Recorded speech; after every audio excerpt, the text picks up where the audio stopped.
다 함께 지켜요. 영상 예배 에티켓. 하나, 잠옷, 트레이닝복 안 돼요.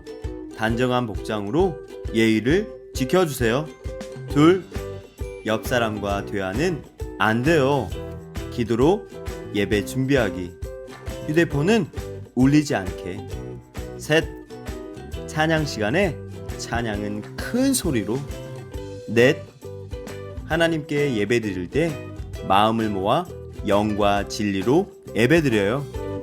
끝.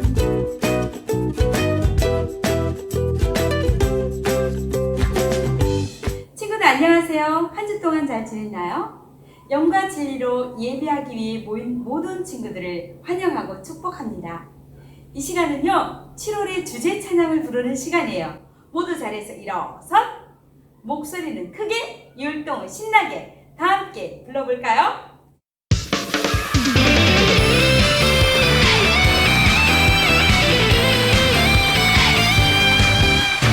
날마다 우리 앞에 가로막는 어려움과 유혹들, 우리의 믿음 흔들어 놓는 악한 세상이지만 우리는 이길 수 있어, 승리할 수 있어.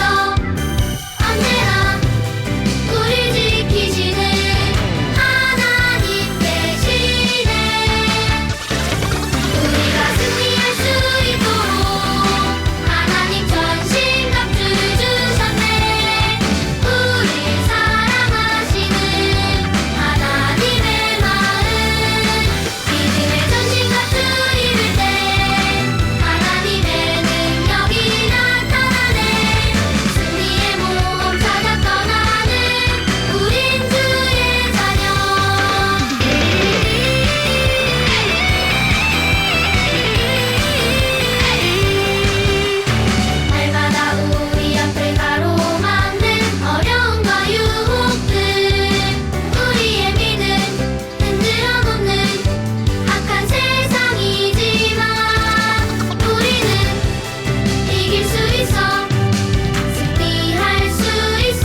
우리를 대표해서 기도하겠습니다.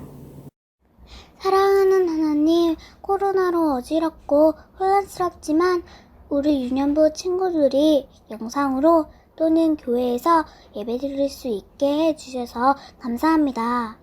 우리 친구들이 있는 자리에서도 하나님을 기쁘게 찬양하고 예배드릴 수 있게 해주시고 우리가 하나님께 드리는 예배를 소홀히 생각하지 않게 해주세요.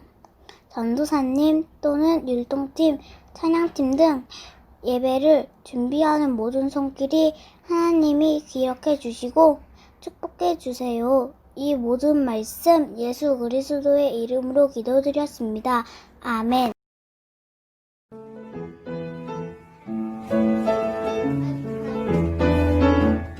무엇으로 사탄과 싸울 거니? 무엇으로 유혹을 이길 거니? 무엇으로 너를 보호할 거니? 무엇으로 너는 승리할 거니? 그것은 가축 승리를 향해 떠나라. 빅토리 얻는 행사 우린 승리 하나님과 함께. 그것은 승리를 향해 떠나라. 빅토리 얻는 행사 우린 승리 하나님과 함께. 친구들 안녕하세요. 오늘부터 5주간 전신갑주 프로젝트를 시작할 거예요. 먼저 오늘의 요절 말씀을 함께 읽어보도록 하겠습니다. 에베소서 6장 11절 말씀. 마귀의 관계를 능히 대적하기 위하여 하나님의 전신갑주를 입으라. 마귀의 관계라고 했는데 관계가 도대체 뭘까요? 관계란 간사하고 악한 꾀를 말해요.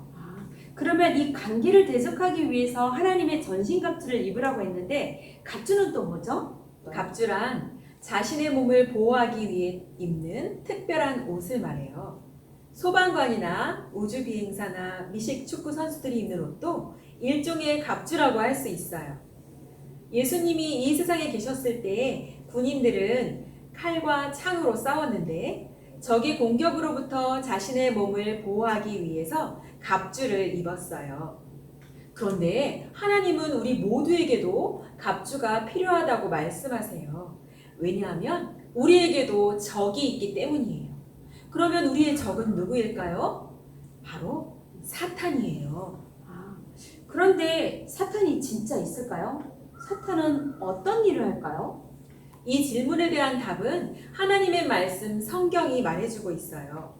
어떤 사람들은 사탄이 까만 옷을 입고 머리에 뿔이 달리고 뾰족한 창을 가지고 있을 거라고 생각하기도 해요. 그리고 사탄은 그냥 재미있는 가벼운 존재로 생각할지도 모르겠지만 전혀 그렇지 않아요. 전도사님, 네. 사탄이 어떻게 생겨났는지 성경에서는 뭐라고 말하나요? 네, 정말 좋은 질문이에요. 하나님께서는요, 모든 천사를 이끌며 하나님을 경배하도록 완벽하고 아름다운 한 천사를 창조하셨어요. 하지만 그때 그는 교만해졌어요. 하나님 대신 자기가 경배받길 원했거든요. 우리 이사야서 말씀을 함께 화면을 보면서 읽어볼까요? 시작! 내가 하늘에 올라 하나님의 뭇별 위에 내 자리를 높이리라. 내가 가장 높은 구름에 올라가 지극히 높은 이와 같아지리라. 이사야 14장 13절로 14절 말씀. 아멘. 맞아요. 성경 말씀처럼요, 그는 하나님처럼 되길 원했어요. 어느 누구도 하나님처럼 될 수는 없어요. 이것이 바로 교만이에요. 그 결과 그는 하늘에서 쫓겨나 하나님의 적인 사탄이 되고 말았어요. 그렇다면 사탄은 무슨 일을 할까요? 사탄은 예수님을 믿지 못하게 해요. 예수님이 우리 죄 때문에 십자가에 죽고 다시 사신 사실을 믿지 못하게 방해해요. 또 예수님 믿는 사람들에게는 거짓말과 속임수로 생각을 공격하여 하나님 자녀로서 승리하는 삶을 살지 못하게 해요.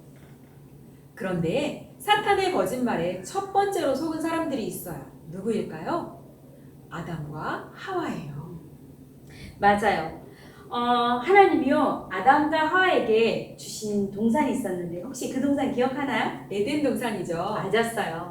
에덴 동산은 정말 아름다운 곳이에요. 시원한 물과 또 달콤한 과일과 야채들이 가득한 그런 곳이었어요. 하나님은요 이 에덴 동산을 아담과 하와에게 선물로 주셨어요. 그리고 아주 잘 다스리라고 말씀하셨죠. 그런데 하나님이 그들에게 먹지 말라고 명령하신 한 그루의 나무가 있었어요. 알아요. 맞아? 선악과예요. 맞았어요. 그래요. 하나님은요 이 선악과에 대해서 이렇게 말씀하셨어요. 동산의 모든 열매는 먹어도 되지만 착한 것과 나쁜 것을 알게 하는 선악과 나무의 열매는 먹으면 안 된다. 먹으면 반드시 죽게 될 것이야.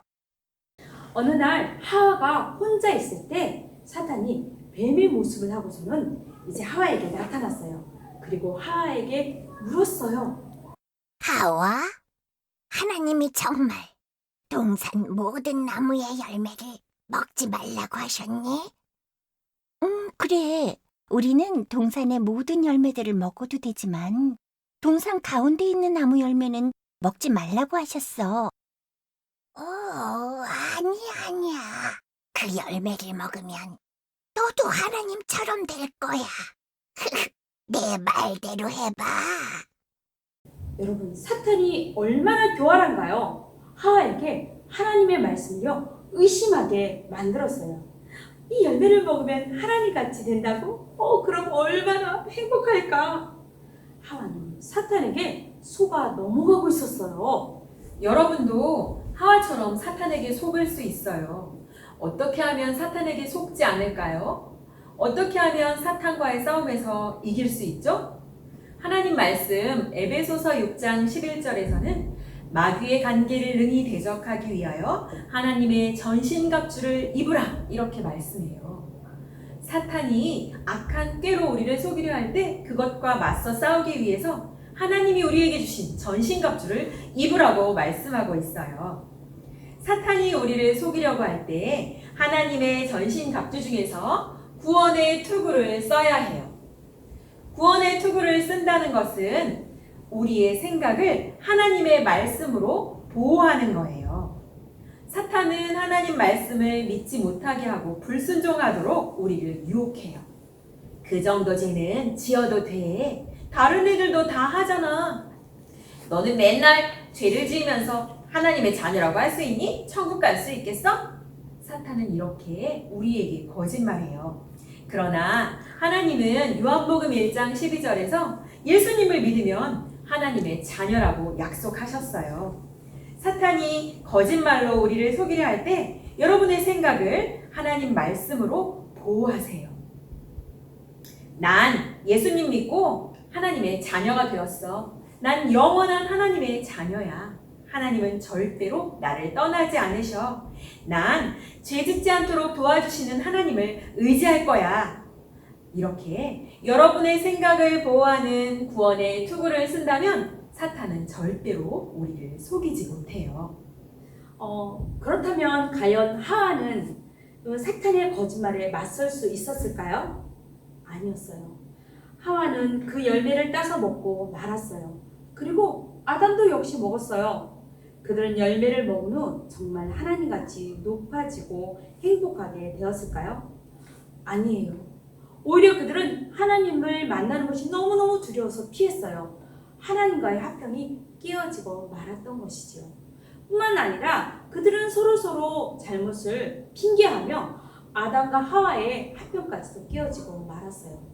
결국 사탄의 속임수에 빠져서 하나님과의 화평도 이익과의 화평도 깨어지고 그들은 낙심하고 말았던 것이죠.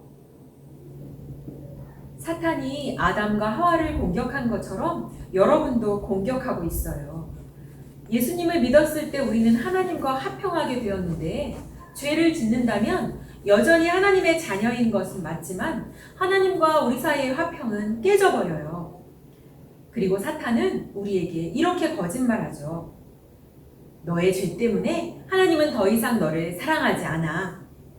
그럴 때 우리는 하나님의 전신갑주 중 평안의 복음의 신을 신어야 해요.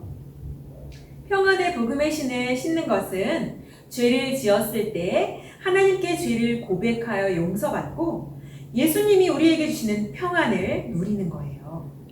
요한일서 1장 9절에서는 죄를 고백하면 깨끗하게 용서해 주시겠다고 하나님이 약속하셨어요. 예수님으로 인해 죄 용서받은 것과 하나님과 화평하게 되었음을 믿고 평안을 누리세요. 로마 군인의 신발에는 축구화처럼 징이 박혀 있어서 전투할 때 땅속에 깊이 박혀서 쓰러지지 않고 꿋꿋이 서 있게 해주었어요. 사탄이 우리를 낙심하게 해도 우리가 평안의 복음의 신을 신고 있다면 쓰러지지 않고 꿋꿋하게 서 있을 수 있어요. 아담과 하와는요, 하나님과의 화평이 깨어졌어요. 결국 에덴 동산에서 쫓겨나고 말았어요. 그것을 최초로 이 세상에 죄가 들어오게 되었어요. 그래서 모든 사람은 태어나면서부터 죄의 마음을 가지고 태어나게 되었죠. 얼마나 안타까운 일인가요? 그러나 하나님은 사탄을 이길 수 있는 구세주를 보내주시겠다고 우리에게 약속하셨어요. 그분이 바로 예수님이세요. 예수님은 죄 없으신 하나님의 아들이지만 이 세상에 오셔서 우리의 죄를 대신해 십자가에 못 박혀 죽으시고 3일 만에 다시 살아나셨어요. 아담과 하와는 이렇게 사탄의 거짓말에 속고 말았어요. 여러분 어떤가요? 사탄의 거짓말에 귀 기울여 그냥 속아 넘어가 하나님과의 화평을 깨뜨릴 건가요? 아니면 하나님의 갑주를 입고 사탄의 속임수에 맞서겠나요? 다 같이 에베소서 6장 11절 말씀을 읽어볼까요? 마귀의 관계를 능히 대적하기 위하여 하나님의 전신 갑주를 입으라. 여러분의 생각을 말씀으로 보호하는 구원의 투구를 쓰세요. 죄를 지었을 때 하나님께 고백하여 용서받고 예수님이 주시는 평안을 누리는 평안의 복음의 신을 신으세요. 하나님이 우리에게 주신 이 전신 갑주를 입을 때 사탄의 거짓말에서 승리할 수 있어요. 구원의 투구와 평안의 복음의 신을 신기로 한 친구들 모두 자리에서 일어나 전신갑주 사용법 찬양을 불러볼까요?